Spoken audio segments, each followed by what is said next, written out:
Hello, everybody, and welcome to Vinely. This is a Somm Table show, and here we basically hang out with some of the world's best winemakers and sommeliers, wine experts, and aficionados in the industry. So I'm really, really proud today to invite two fabulous guests. We have a master sommelier, which is Michael Jordan. Michael, say hello. How you doing there, Mike? Mike, you also make some great shoes. I have to say, thank you very much for making the best shoes in the world. Uh, we got Fred. We got Fred. You must have heard that joke a few million times, huh, Michael? Uh, and then Fred, we've got also Fred Scherrer, which is a phenomenal, really one of the best winemakers that I know for sure, specializing in Pinot Noir in the Russian Valley in Napa. So I want to really welcome you both. Fred, how are you doing today? Doing great. Awesome. Now, I've heard about you guys for a long time. You guys are the perfect pair when it comes to music. I really like the way you guys sound together, and I thought, man, would it be amazing to have you both play on our show today? I've heard about great pairing in food. I've heard of great pairing in spirits and popcorn, if you will, whatever is. But this is just unique. The fact that we can talk about so many different things, so many things that are perhaps not related to the technicality of wine, because we talk about wine varietals and wine notes. And boy, I just want to talk about what inspires you, what is your passion, and what you bring to music. So, as you know, we have a lot going on here today in terms of what's going on in our planet, in our world, in our country, in our families, everywhere around us. And I don't want to talk about, you know what, I really don't want anybody to talk about it because I'm just sick and tired of it. But I want to perhaps see if instead of using words, how about you guys just maybe play something that means something to you that is right on cue on what's happening today. Fred, I think you should kick it off. Oh, I'd be happy to. Yeah, just we're prevented from doing a lot of things that we normally do. Like Michael and I love to play together, and when we're right next to each other, our hearts are like in unison and everything, and we can't do that now. And but we're finding ways around it. So this is I like to play different stuff, and this is one that I think really kind of gets at.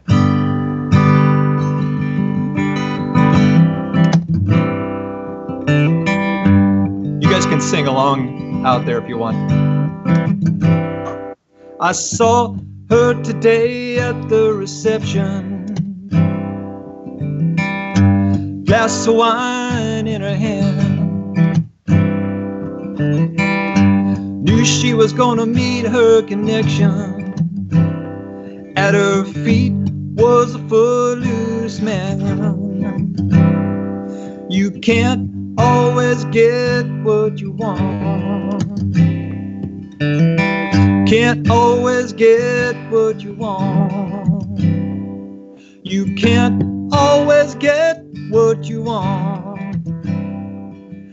Try sometimes, you might find you get what you need.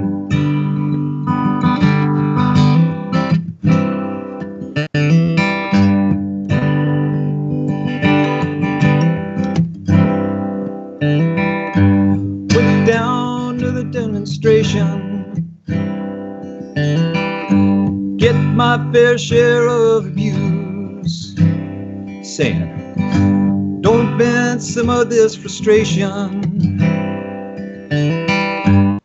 Gonna blow a 50 amp fuse, and that's pretty big, because you can't always get what you want.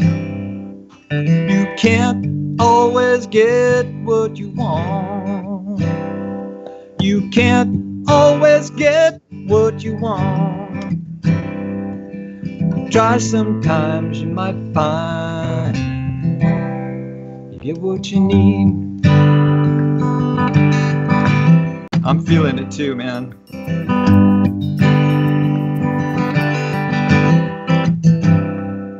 I went down to the Chelsea drugstore, get your prescription filled. Was standing in line with Mr. Jimmy. Man, did he look pretty ill. You know he's wearing a mask. I decided that we would get a soda. My favorite flavor, cherry red. I sang my song to Mr. Jimmy. He said one word to me and that was dead. I said to him, you can't always get what you want. You can't always get what you want. You can't always get what you want. But if you try sometimes you might find you get what you need. All right. Very, very beautiful song that really exemplifies what's going on today. We can't get that perfect world back, maybe, but at least we can live with what we have. Very beautiful song. Thank you so much. Thank you so much. And then Mike, I know you got something burning in you. I know you want. We gotta hear those fingers play that beautiful song that I heard. Come on, Mike. All That's right, thanks, Bertie. I would like to play stuff that is a little bit whimsical at times too. And Fred and I play a lot of we segue in and out of different songs. And this one, it was written by John Prine, our good friend that has passed on. So we want to send great waves on up to him. And it's called, it's old school, man. Grandpa was a carpenter.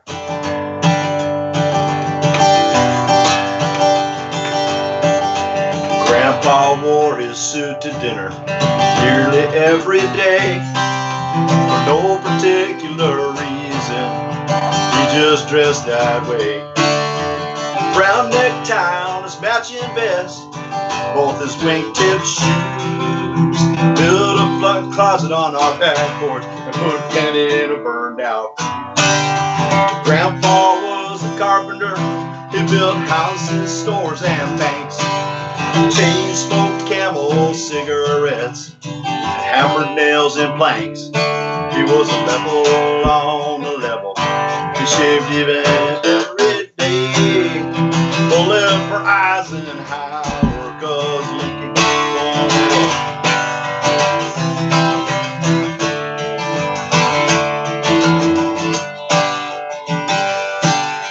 My grandma was a teacher. She went to school at Bowling Green. She traded in her milking cow for a Singer sewing machine. Well, she called her husband Mister, and she walked real tall and proud. She used to buy me comic books after Grandpa died. Grandpa was a carpenter. He built houses, stores, and banks. Chain smoked Camel cigarettes, hammered nails and planks. He was a level on level. Shaved him in every door. Bullet for Eisenhower, 'cause Lincoln won the war.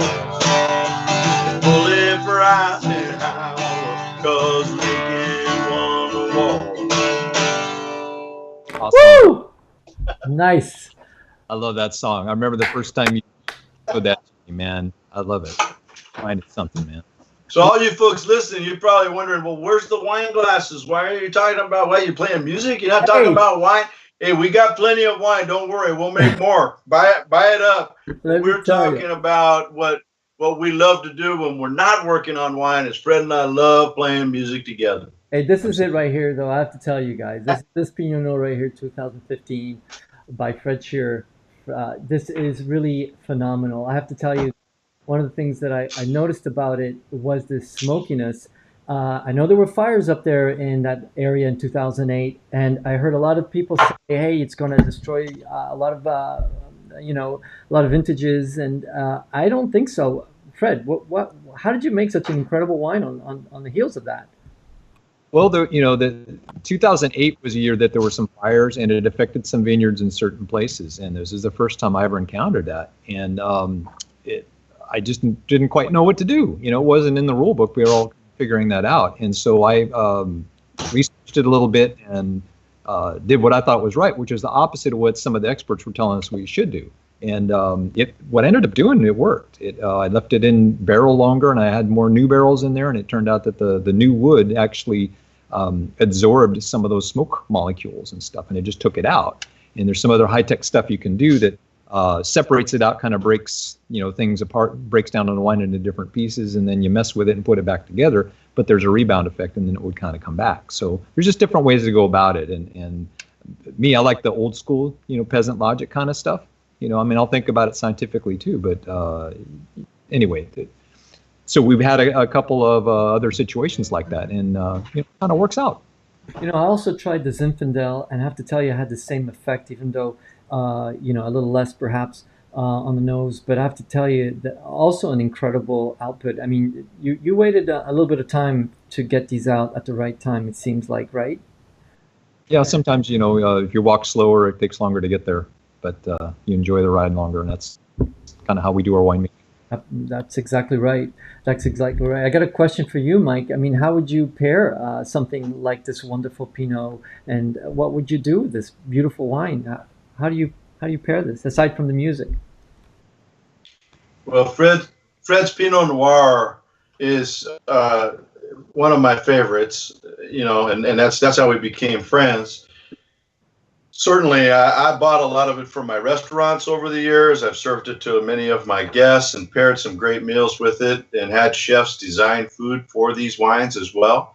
And one of the things that I love about the way Fred makes his wine, he and his wife Judy actually will be testing the blends that he's making before he bottles the wine. He takes a bottle home, and if they're not fighting over the last sip with their dinner, he's going to go adjust the blend a little bit and change it up until that wine is dialed in. So with Pinot Noir from Russian River Valley, especially the cold sites that Fred has access to, with all of this spice and beautiful natural acidity that the grape gives to these wines in these cold nights, I think you could certainly go anything with feathers, okay?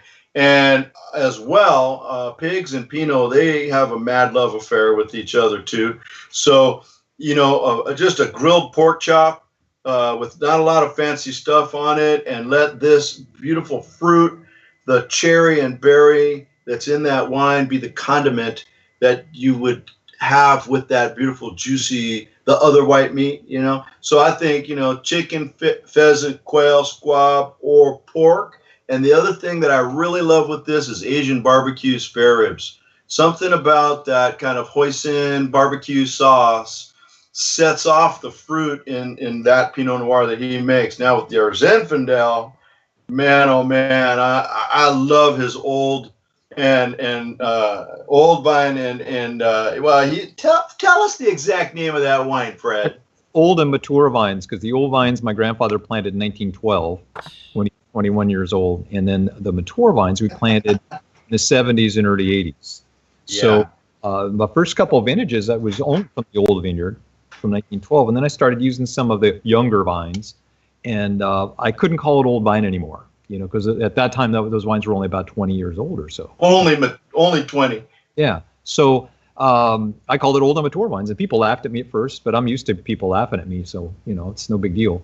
And so that's been our trademark wine for decades, and they really complement each other well. Our old vines actually have more. It's kind of like people; they don't work as fast or as hard looking, but they're smart. There's more wisdom there, and there's these layers and nuances and perfumes in the old vineyard, whereas the mature vines have a little bit more strength to them and muscle. It's real interesting. I don't work with any other old vineyards, so I didn't understand why our old vines seem to be so delicate and nuanced, but then it hit me. We have hardly any non-Zinfandel vines out there. It's almost 100% Zinfandel, and so many of the old Zinfandel vineyards have beefier varieties in there, Carignan, some Grenache, and Petit Syrah and stuff like that. And we have very little of that other stuff in there, and I think that's probably one of the reasons, because it doesn't take very much of those beefy, more tannic sort of things to really color and affect the Zinfandel, and in a positive way. It's just a reflection of the site and the kind of vines that are growing there. Bertie and Fred, that was my inspiration to play that song, Grandpa Was a Carpenter, because Fred's grandfather planted those vines back in 1912. Amen to him, I tell you. And again, if you guys want to taste this wonderful wine, I'm sorry I got to make this plug. It's ScherrerWinery.com. That's spelled SCHERRER winery.com. I had to do it. Sorry. So, you guys, I have a question. I don't know how you guys met, but I know you've been playing together for a while. The songs are incredible. Could you tell me a little bit about, just briefly, like there's a couple songs that I heard you guys play really well back to back, and could you maybe, Michael, could you like set us up with that, or maybe if you want, Fred, you can do it. Those two songs that I completely fell in love with. Well, let me answer how I met Fred first. I was working in my restaurant Napa Rose at the Disneyland Resort, which we had opened to bring wine country to Southern California, and it was just a spectacular experience, and it was a great restaurant at its time. And so Fred and his family, his wife and sister's family were there eating dinner. And as I walked up to the table, because I was the general manager in some way and ran the place, his sister, who really wanted to put in a plug for Fred, said, "Hey, he makes wine." Well, I'm the wine geek of all time, so I heard that. Well, really? Where? And so he says, Russian River Valley. Well, that's one of my favorite places in the entire world.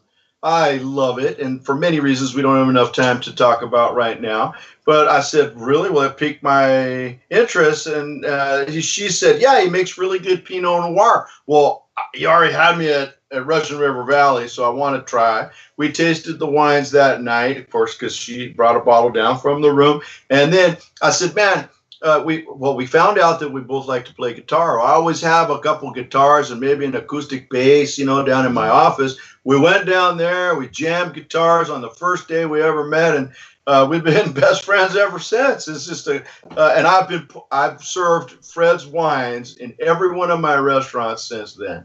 They're great wines. That's amazing. That's really amazing. But you guys started playing, not only that, it wasn't just at one time, you just kept playing, and I think it got better and better. I think it was, what was that song about the devil that you guys were playing? The friend of the devil. Can you play that one? That one's Yeah, let's play that, Fred. Oh, okay, we're gonna play that. It's amazing. All right, Friend of the Devil. Grateful Dead. Actually, it's Grateful Fred. And the Grateful Living. Okay, sorry. So true. Here we go. All right. All right. Let her rip, man.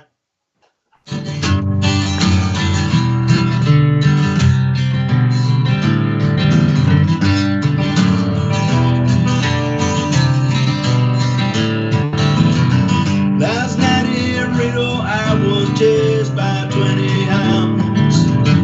Didn't get to sleep last night till the morning came around. But I take my time. Friend of the devil is a friend of mine. If I get home before daylight, just might get some sleep tonight. Ran down to the levee, but the devil caught me there. Took me a $20 bill and it vanished in the air. Take my time, friend of the devil is a friend of mine. If I get home before daylight, I just might get some sleep tonight. Take it, Fred.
is my heart's delight. Second one is prison bed and sheriff's on my trail. If he catches up with me, I'll spend my life in jail. Ran into the devil and he loaned me 20 bills. Spent the night in Utah and came up in the hills. I'm running, but I take my time. Friend of God is a friend of mine. If I get on before daylight, I just might get some sleep tonight.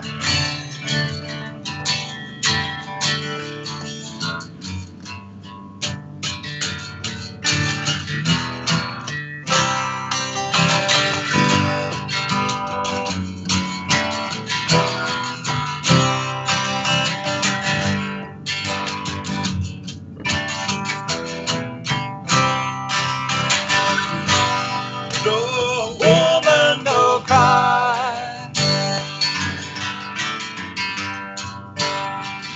I remember when we used to sit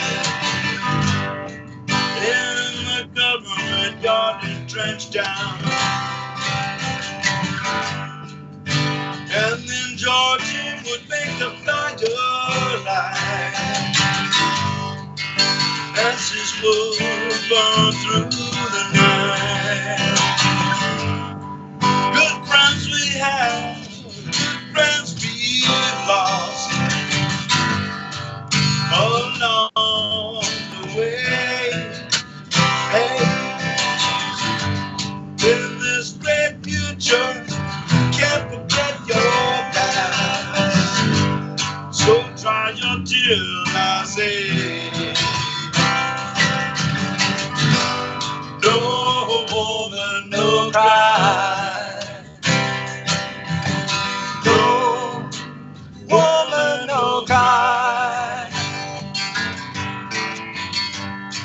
Oh, my little sister, don't you shed no tears.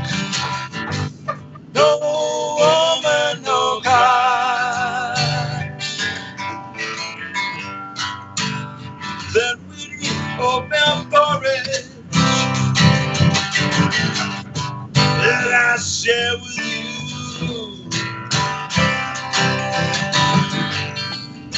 My feet is my only carriage.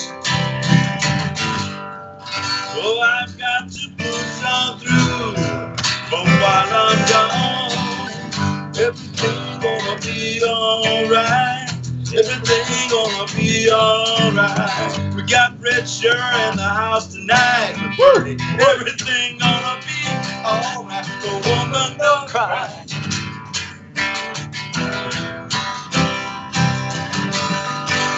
No woman, no cry. Such a great song.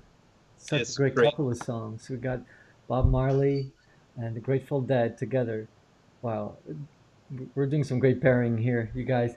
Um, I wanted to ask you a couple questions. I'm sure a lot of people also watching the show want to know. I'll start with you, Mike. These are questions that I've been itching to ask, and you're one of the very, very few people who have become a master sommelier. Not an easy feat because it must take years, and not only that, it must take an incredible dedication to be a master sommelier. I think there's 200 master sommeliers around the world, or something like that, something crazy. But what got you to go down this road?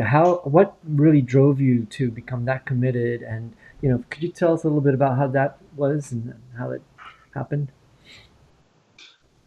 Well, I, wow. I've been a restaurant man all my life. I grew up in the restaurant business in my dad's restaurant from the time I was 11 years old. And, what do you do with an 11-year-old kid every day after school? If you have a restaurant, you make them mop the floor and wash the pots and pans. So that's how I started.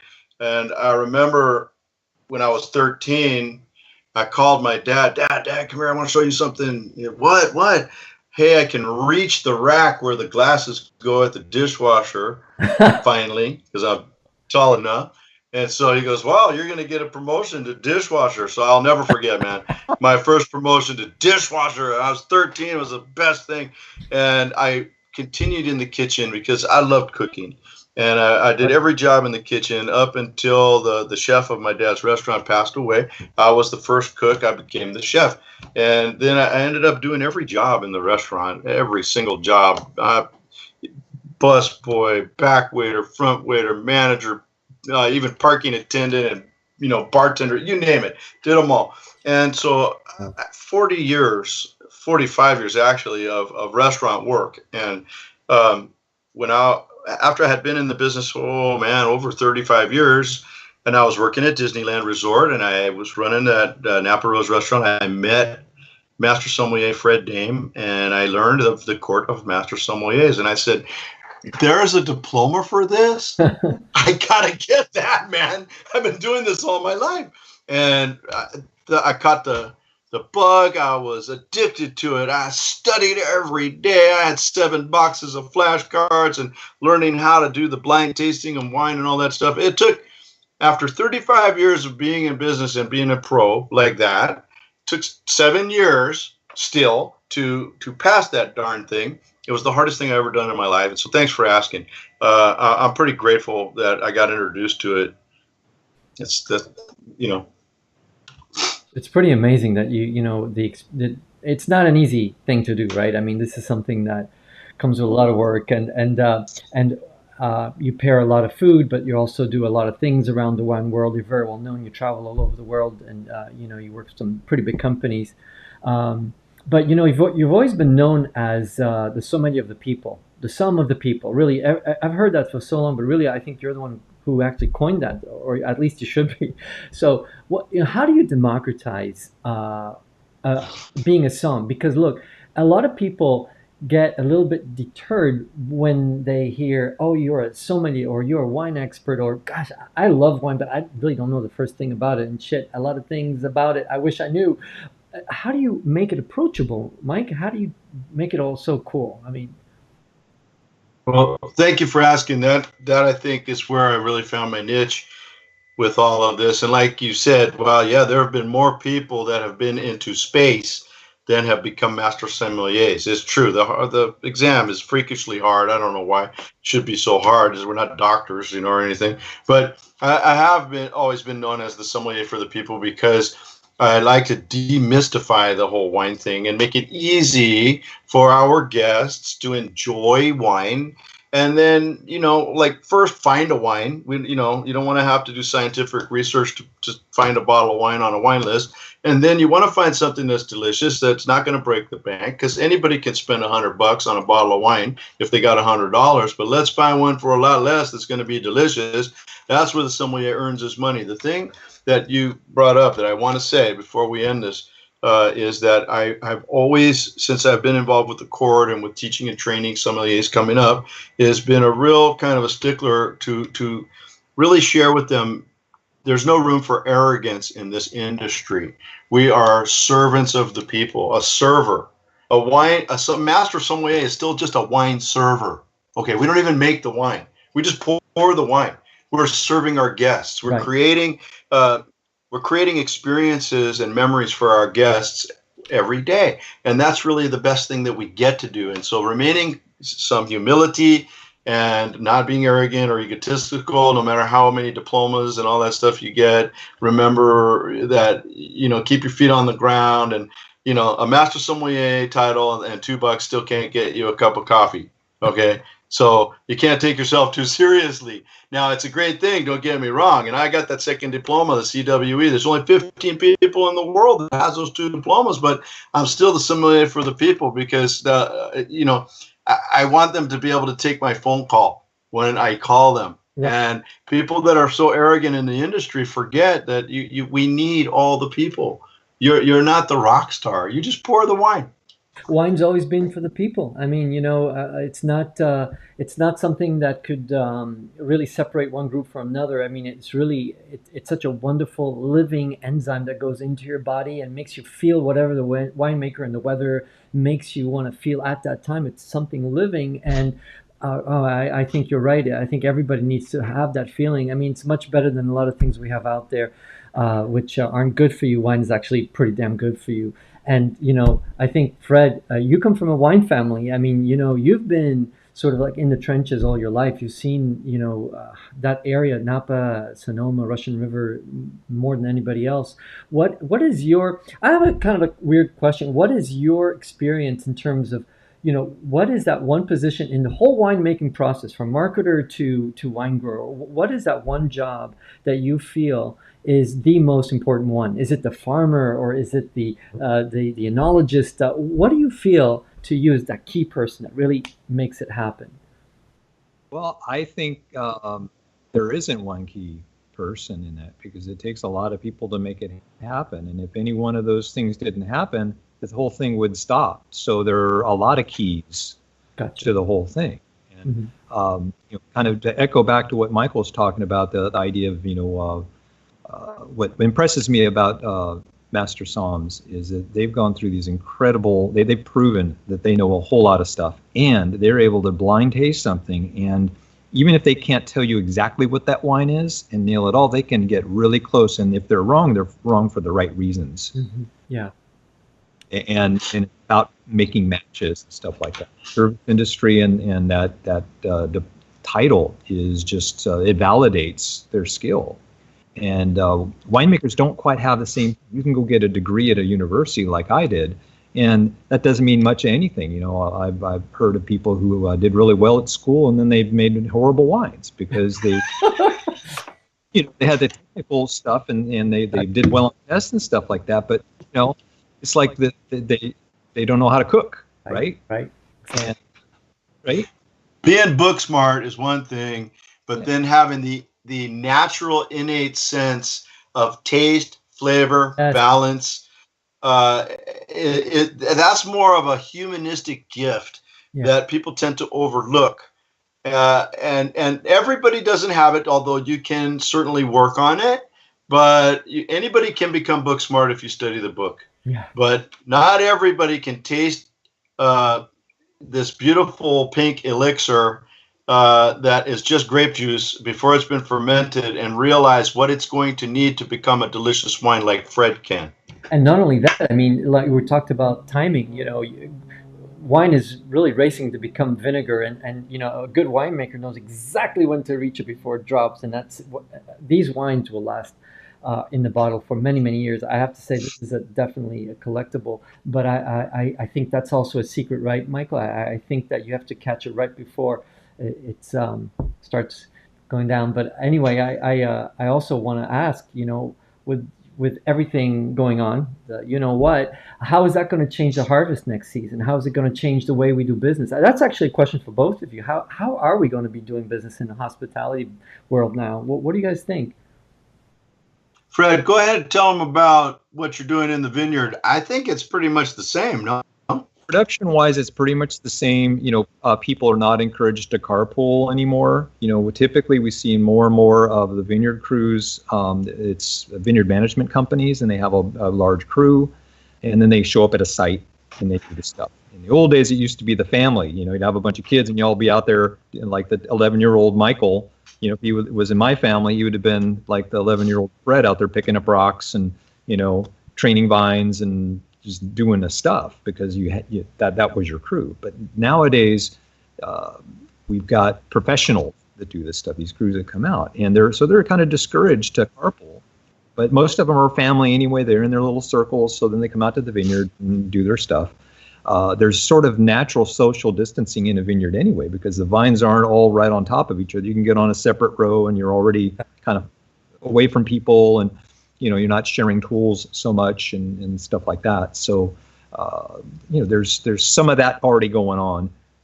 Agriculture, which is what winemaking and viticulture are about, they're considered essential industries. So we were never shut down, although the hospitality side of things was, because that's where you have more intimate contact and you have people circulating that are able to infect each other. So from a production standpoint, when, at our facility here at the winery, it's my whole payroll is 1,000 hours of labor here of helping me make this stuff, and that's during harvest time where we're sorting grapes and punching down and things like that. The rest of the time, there's really no one else here, right? My wife Judy works, she does all of the business sustaining things, and then I do the production kind of stuff. This year we've had my son here helping us. He's 21 years old, and I'll tell you what, when you got a 21-year-old in the house, you go through more wine in the house too. I've learned that. So we're bringing more bottles home to test stuff out. But things haven't really changed that much. We're busy as heck. And I've actually started doing stuff. I have a lot of friends in the hospitality industry and that are, basically locked in their house, and they're going a little stir crazy. So I've been, doing Zoom meetings and Instagram stuff with them, with their group for, the kids in a restaurant in a particular restaurant someplace. We'll make a meeting, and I'll walk around the vineyard and kind of show them what we're doing. It's no big deal, right? Is the wine tasting room open at the winery, or do you do wine tasting still? No. No, we've quit doing all that stuff, and people who have pre-ordered wines from us, we have a pickup procedure now, which is basically when you tell us about when you're going to come to the winery, we have your wine pulled. When you get to the parking lot, you call us, we grab it, we bring it out with the mask and all that stuff, and put it in your trunk or in the back of the car, and off you go. And it seems to be working, But we have to adapt. We have to adapt a whole lot of things. I'm doing a hell of a lot less travel than I used to. I used to go out to different states and stuff and do wine dinners and visit wine shops and stuff. And it's like, I'm not that pretty. I don't know why I have to go out there to sell the wine, but they want to talk to someone. Really good guitar. No. So yeah, I do bring the guitar, and that's fun. But I have a lot more time at home now, and I'm spending a lot more time at the vineyard. My family's vineyard is run by my father, who's 93 years old, and my sister, and he's still out there doing it. But he's starting to run out of steam. His strength is really changing, and he's starting to get used to the fact that he's not 35 years old anymore. But so I'm spending more time out there doing stuff that he will allow me to do. The dude still drives a tractor though. And people go, Ed, you haven't been driving on the road for years. You gave up your driver's license. Why are you driving a tractor? He says, well, the vines don't move. Oh, that's true. I have a picture of him. I'm going to see if I can put it here. This is him. You can't see it on your side, guys, but I have a picture here that I'm showing the audience and together with your mom. So amazing couple. So Fred's dad is finally allowing him to do some work in the vineyard that Fred never really could do for his dad in that family vineyard that they have. But I want to let you all know that that's really just one of the areas that Fred gets fruit from making all of his myriad of wines, because this guy's making Cabernet Sauvignon from the family vineyard, but he's got Pinot Noir and Chardonnay and Grenache and Syrah and Rosé and amazing Chardonnay and like a wide spectrum of small batch handcrafted artisan wines. And I wanted to also say that, great farming creates great wines. So it's really the farming. It is the grape growing that has to happen every year in order to make delicious wines. Absolutely. Now, once you have the great fruit, you could screw it up, but Fred doesn't tend to do that, and so good fortune for him.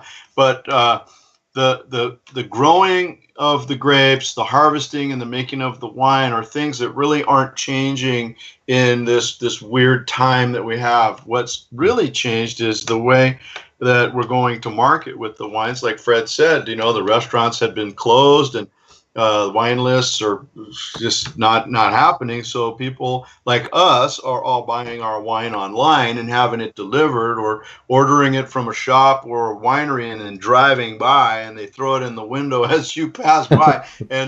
But thank God we have that, because we can sustain ourselves as long as we've got delicious stuff. We're pretty grateful that we have great opportunity to enjoy good meals and good food and wine and beverages while we've been stuck. And thereby now having these virtual experiences becoming extremely popular. And I think it's, if there is any kind of silver lining from us in our industry, it's that we've discovered this method of being able to reach out to people and bringing people together. And even restaurateurs that used to be highly competitive against each other are finding they really need each other right now, like it used to be when my parents were running their restaurant, and they needed each other to kind of pull together and get through. We're creating that community, that sense of community in the industry that I hope that will continue on now. So true. I mean, if anything, this you know what has become the great equalizer. I mean, we're all standing shoulder to shoulder in every single industry, and I think it's a great opportunity when we come out of this to actually pull through and really discover some new things, new talents, and maybe even a new life. Who knows? But it's so true. There's been a lot of good that unfortunately has had. There's a lot of bad, but a lot of good as well is to come out of it. So I wanted to ask you guys because. I miss hearing you guys play again. If I were to say, you know, choose one word, I'm going to start with you, Mike. Choose one word to describe everything that's going on today. Be it what wine means to you, or one word to say what all this is, you know, what's happened in the last couple of months is, you know, what's happening in one word. What would that one word be, and why is it that you're using that one word? And then, of course, Fred, I'm going to ask you the same.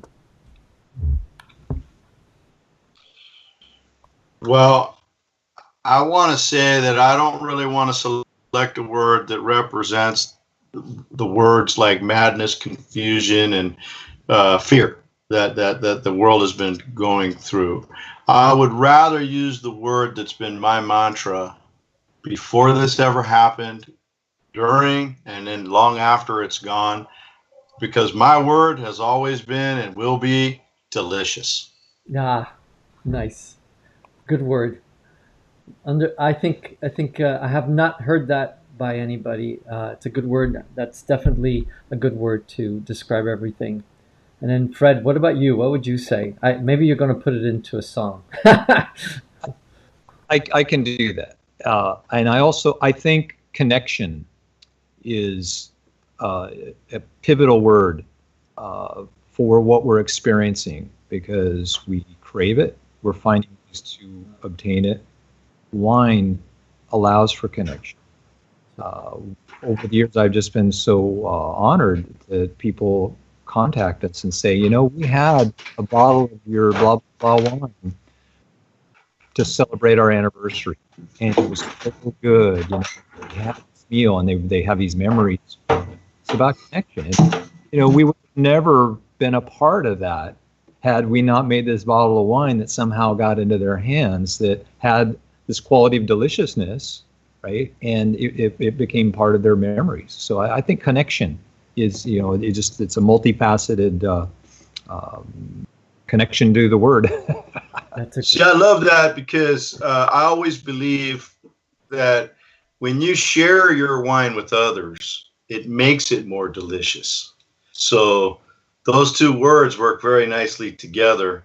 Yeah. And thank you, Bertie, for having us on the show. I'm grateful to you for, you know, hosting us here, and I look forward to getting back with you and doing it again. I can't wait to see you guys live.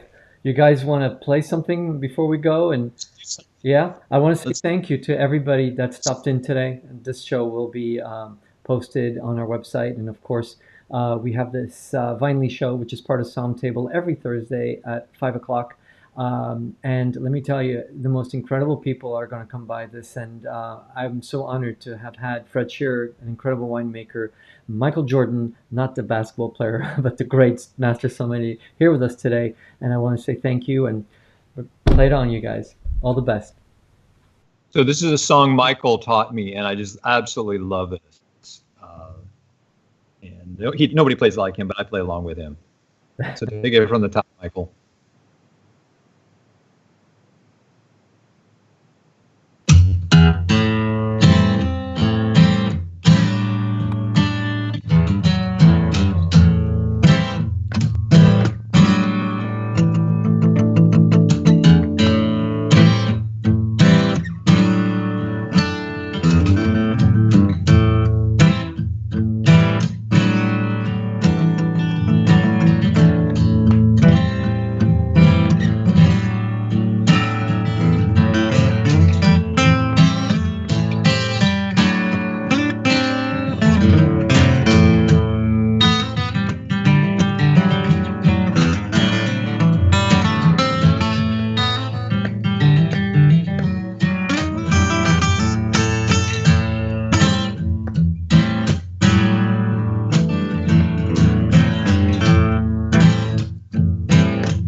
rain's falling down,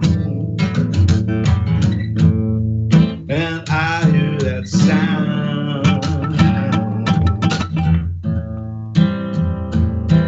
I hear it falling,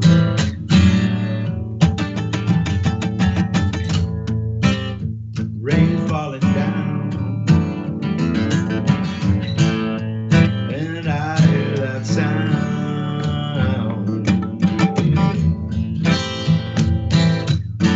I hear it falling.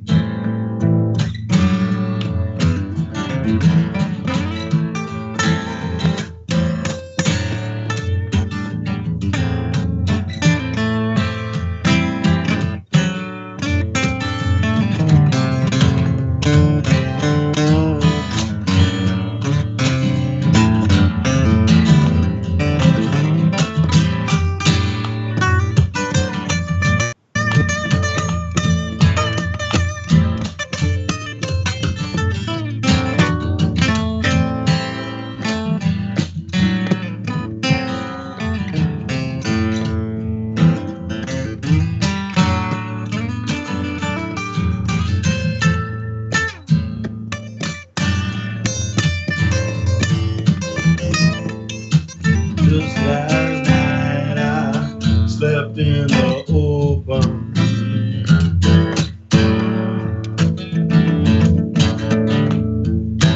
underneath the redwood tree.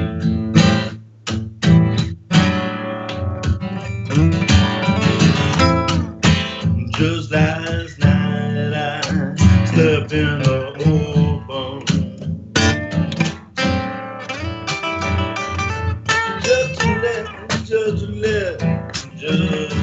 let my soul free.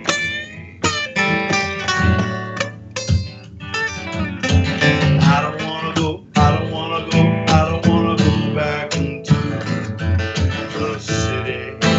Get so in the city. I don't wanna go, I don't wanna go, I don't wanna go back to the city. Get so hot in the city. It's a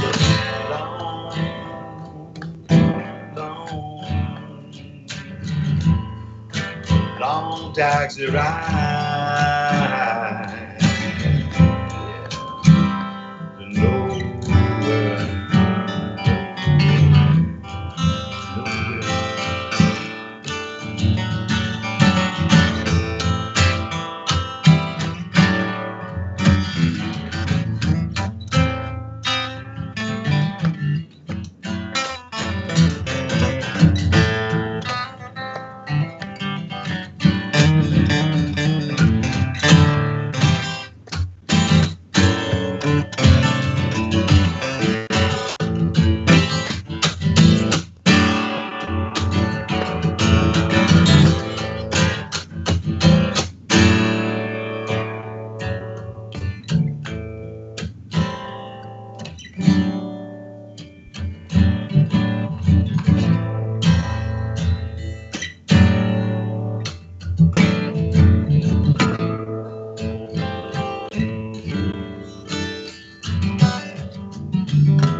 Well, thank you very much, you guys. That was incredible, spectacular, and absolutely delicious.